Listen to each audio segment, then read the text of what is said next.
তুমি এদের কাছে আদমের দুই পুত্রের গল্পটি যথাযথভাবে শুনিয়ে দাও। গল্পটি ছিল, যখন তারা দুজনই আল্লাহর নামে কোরবানি পেশ করল, তখন তাদের মধ্যে একজনের কাছ থেকে কোরবানি কবুল করা হলো, আরেকজনের কাছ থেকে তা কবুল করা হলো না। যার কোরবানি কবুল করা হয়নি সে বলল, আমি অবশ্যই তোমাকে হত্যা করব। যার কোরবানি কবুল করা হলো সে বলল, আল্লাহ তাআলা তো শুধু পরেজগার লোকদের কাছ থেকে কোরবানি কবুল করেন। হিংসার বশবর্তী হয়ে তুমি যদি আজ আমাকে হত্যা করার জন্য আমার দিকে তোমার হাত বাড়াও, তাহলে আমি কিন্তু তোমাকে হত্যা করার জন্য তোমার প্রতি আমার হাত বাড়িয়ে দেব না। কেননা আমি সৃষ্টিকুলের মালিককে ভয় করি। আমি বরং চাইব তুমি আমার গুনাহ ও তোমার গুনাহের বোঝা একাই তোমার মাথার উপর উঠিয়ে নাও এবং এভাবেই তুমি জাহান্নামের অধিবাসী হয়ে পড়ো। মূলত এ হচ্ছে জালেমদের যথার্থ কর্মফল। শেষ পর্যন্ত তার কুপ্রবৃত্তি তাকে নিজ ভাইয়ের হত্যার কাজে উস্কানি দিল। অতঃপর সে তাকে খুন করেই ফেলল এবং এ কাজের ফলে সে ক্ষতিগ্রস্তদের অন্তর্ভুক্ত হয়ে গেল। অতঃপর আল্লাহ তাআলা সেখানে একটি কাক পাঠালেন। কাকটি হত্যাকারীর সামনে এসে মাটি খুঁড়তে লাগল। উদ্দেশ্য তাকে দেখানো কিভাবে সে তার ভাইয়ের লাশ লুকিয়ে রাখবে। এটা দেখে সে নিজে নিজে বলতে লাগল, হায়, আমি তো এই কাকটির চাইতেও অক্ষম হয়ে পড়েছি। আমি তো আমার ভাইয়ের লাশটাও গোপন করতে পারলাম না। অতঃপর সে সত্যি সত্যি নিজের কৃতকর্মের জন্য অনুতপ্ত হল। পরবর্তীকালে এ ঘটনার কারণেই আমি বনী ইসরায়েলদের জন্য এই বিধান জারি করলাম যে কোনো মানুষকে হত্যা করার কিংবা পৃথিবীতে ধ্বংসাত্মক কাজ করার শাস্তি বিধান ছাড়া অন্য কোনো কারণে কেউ যদি কাউকে হত্যা করে, সে যেন গোটা মানব জাতিকেই হত্যা করল। আবার এমনিভাবে যদি কেউ একজনের প্রাণ রক্ষা করে, তবে সে যেন গোটা মানব জাতিকেই বাঁচিয়ে দিল।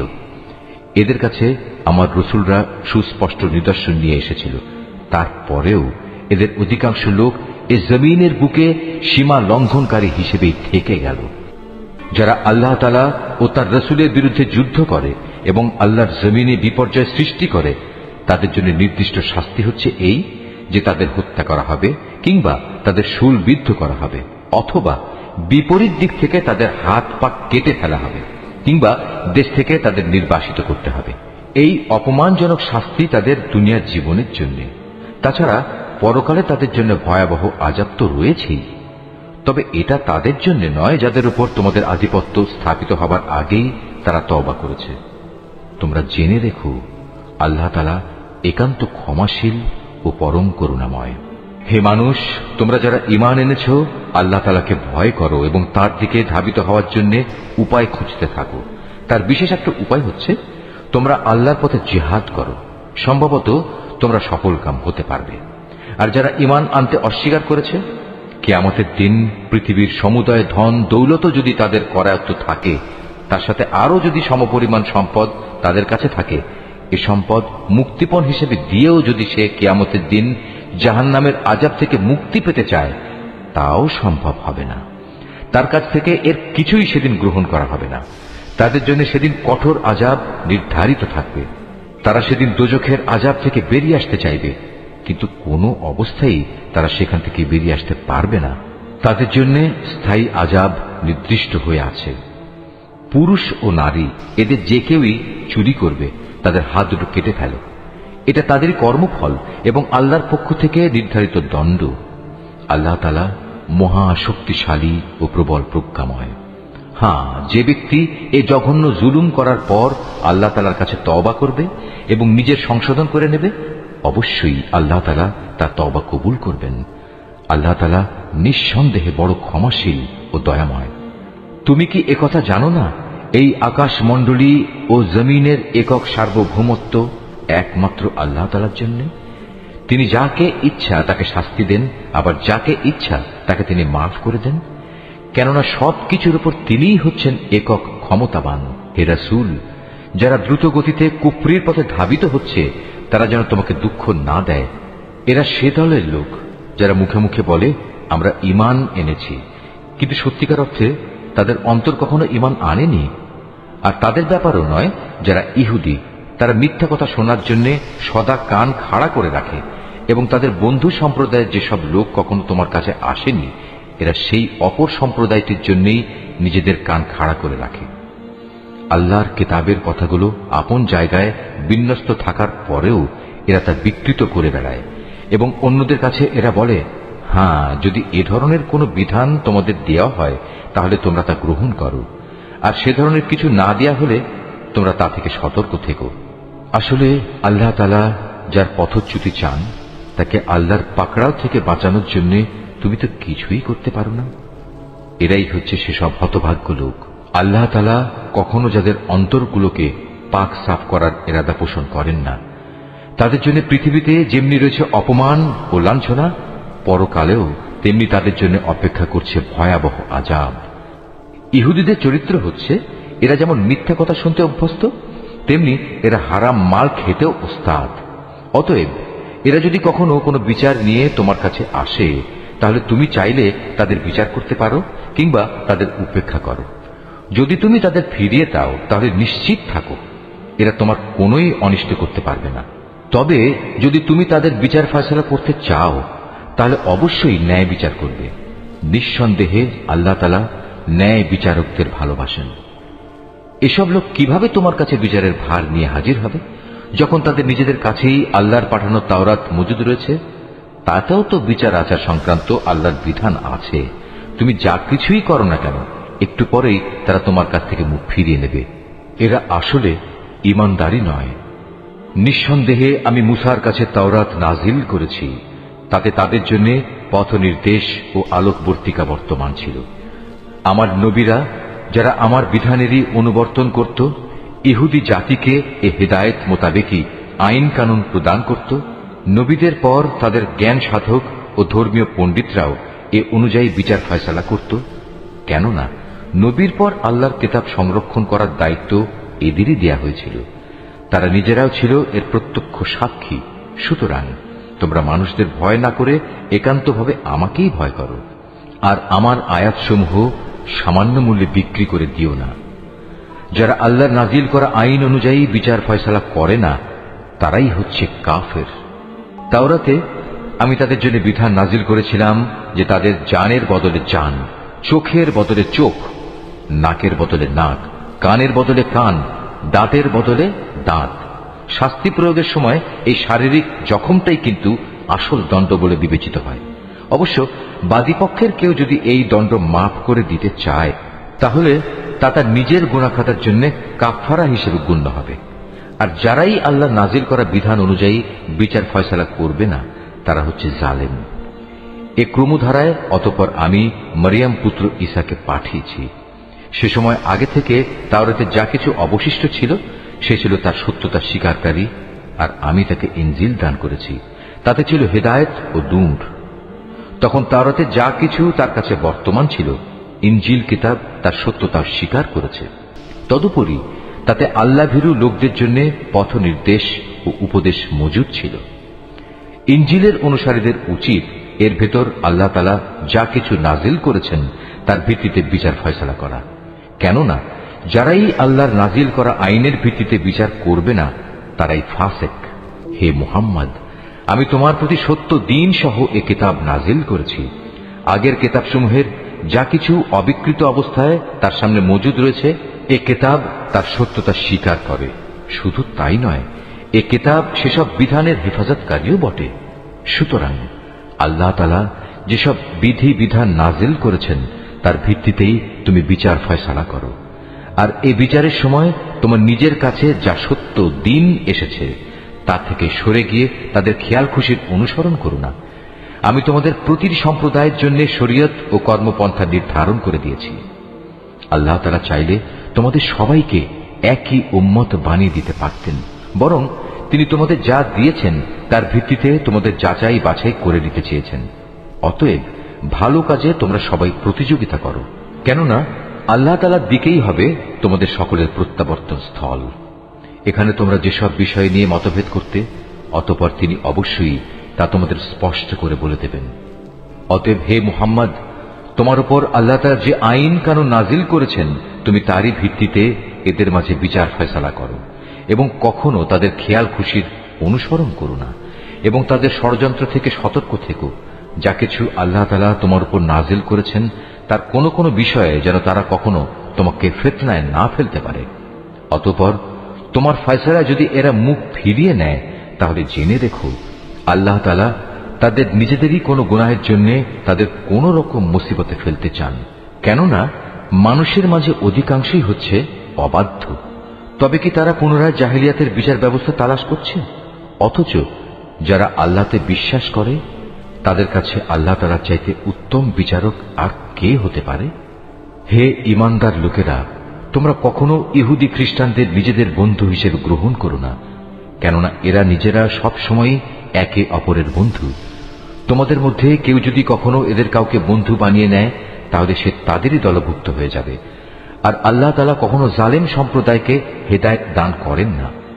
অতঃপর যাদের অন্তরে মুনাফিকের ব্যাধি রয়েছে তাদের তুমি দেখবে তারা বিশেষ তৎপরতার সাথে এই বলে তাদের সাথে মিলিত হচ্ছে যে আমাদের আশঙ্কা হচ্ছে কোনো বিপর্যয় এসে আমাদের উপর আপতিত হবে। পরে হয়তো আল্লাহ তাআলা তোমাদের কাছে বিজয় নিয়ে আসবেন কিংবা তার কাছ থেকে অন্য কিছু অনুগ্রহ তিনি দান করবেন। তখন তা দেখে এই লোকেরা নিজেদের মনের ভেতর যে কপটতা লুকিয়ে রেখেছিল তার জন্য ভীষণ অনুতপ্ত হবে। তখন ঈমানদার লোকেরা বলবে, এরাই কি ছিল সেসব মানুষ যারা আল্লাহ তাআলার নামে বড় বড় শপথ করত যে তারা অবশ্যই তোমাদের সঙ্গে আছে? এই আচরণের ফলে তাদের কার্যকলাপই বিনষ্ট হয়ে গেল, ফলে তারা ভীষণভাবে ক্ষতিগ্রস্ত হয়ে পড়ল। হে মানুষ, তোমরা যারা আল্লাহর উপর ঈমান এনেছ, তোমাদের মধ্যে কোন লোক যদি নিজের দিন ইসলাম থেকে মুরতাদ হয়ে ফিরে আসে তাতে আল্লাহ তাআলার কোনো ক্ষতি নেই। তবে আল্লাহ তাআলা অচিরেই এমন এক সম্প্রদায়ের উত্থান ঘটাবেন যাদের তিনি ভালোবাসবেন, তারাও তাকে ভালোবাসবে।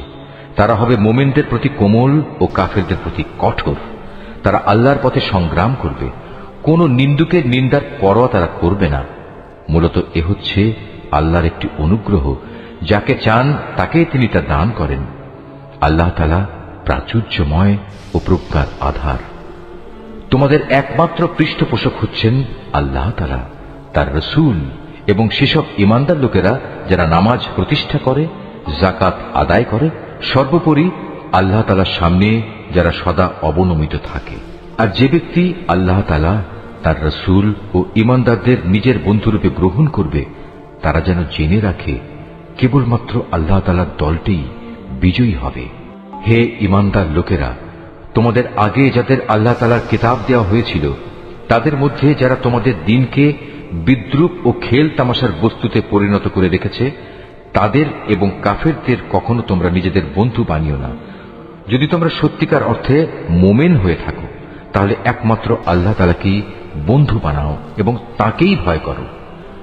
যখন তোমরা মানুষদের নামাজের জন্য ডাকো তখন এই ডাককে এরা হাসি তামাশা ও খেলার বস্তু বানিয়ে দেয়। এরা হচ্ছে এমন এক সম্প্রদায় যারা হক বাতিলের কিছুই বোঝে না। হে রাসূল, তুমি এদের বলো, তোমরা যে আমাদের কাছ থেকে প্রতিশোধ নিচ্ছ তার কারণ এই যে আমরা আল্লাহর উপর ঈমান এনেছি এবং আমাদের উপর আগে ও বর্তমানে যা কিছু নাজিল করা হয়েছে তার উপর বিশ্বাস স্থাপন করেছি।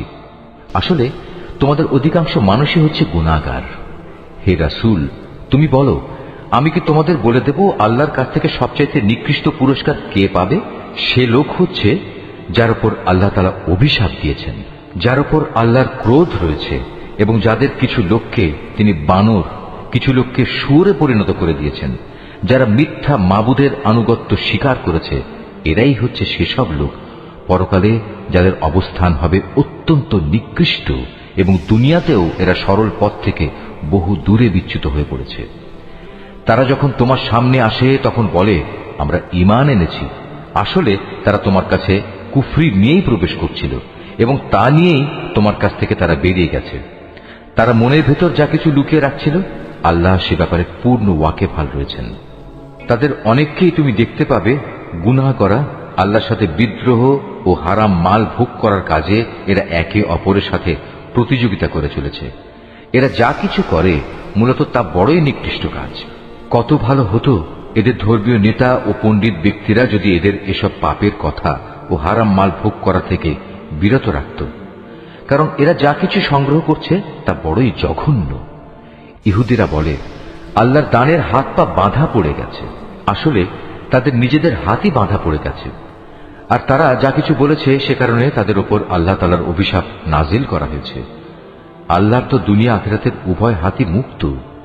যেভাবে তিনি চান সেভাবেই তিনি দান করেন। প্রকৃত ঘটনা হচ্ছে, তোমার মালিকের পক্ষ থেকে যা কিছু তোমার উপর নাজিল করা হয়েছে তা তাদের অনেকেরই সীমা লঙ্ঘন ও কুফরি বাড়িয়ে দিয়েছে। এই আচরণের ফলে আমি তাদের মাঝে কিয়ামত পর্যন্ত একটা শত্রুতা ও পরস্পর বিদ্বেষ সঞ্চার করে দিয়েছি। যখনই তারা যুদ্ধের আগুন জ্বালিয়ে দিতে চেয়েছে, আল্লাহ তাআলা তখনই তা নিভিয়ে দিয়েছেন।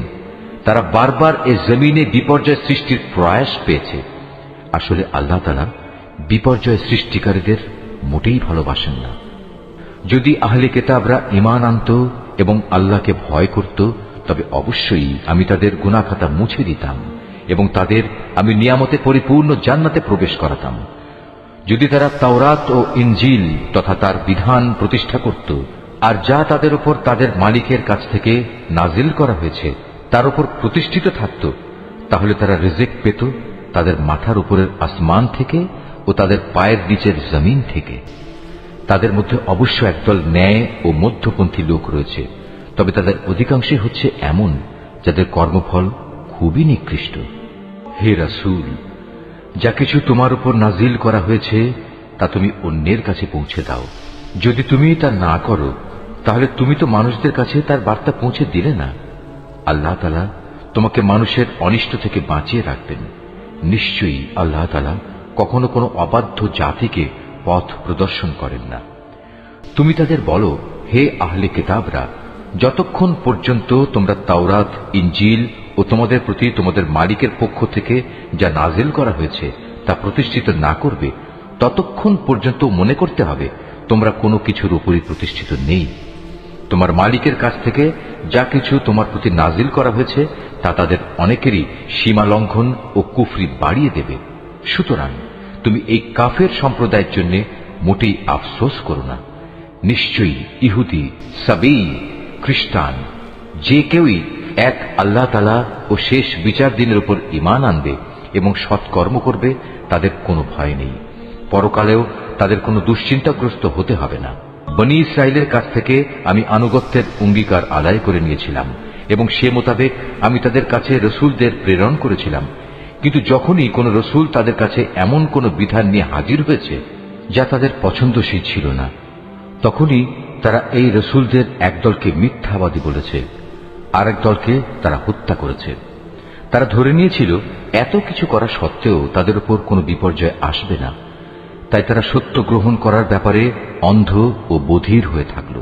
তারপরেও আল্লাহ তাআলা তাদের প্রতি ক্ষমা পরবশ হলেন। তাদের অনেকেই আবার অন্ধ ও বধির হয়ে গেল। তারা যা কিছু করেছে আল্লাহ তাআলা তা পর্যবেক্ষণ করছেন। নিশ্চয়ই তারা কাফের হয়ে গেছে যারা একথা বলেছে আল্লাহ হচ্ছেন মারিয়ামের পুত্র মসীহ, অথচ মসীহ নিজেই একথা বলেছে যে, হে বনী ইসরাইল, তোমরা এক আল্লাহর ইবাদত করো, যিনি আমারও মালিক, তোমাদেরও মালিক। মূলত যে কেউই আল্লাহর সাথে শরীক করবে, আল্লাহ তাআলা তার উপর জান্নাত হারাম করে দেবেন, আর তার স্থায়ী ঠিকানা হবে জাহান্নাম। এই জালেমদের সেদিন কোনো সাহায্যকারী থাকবে না।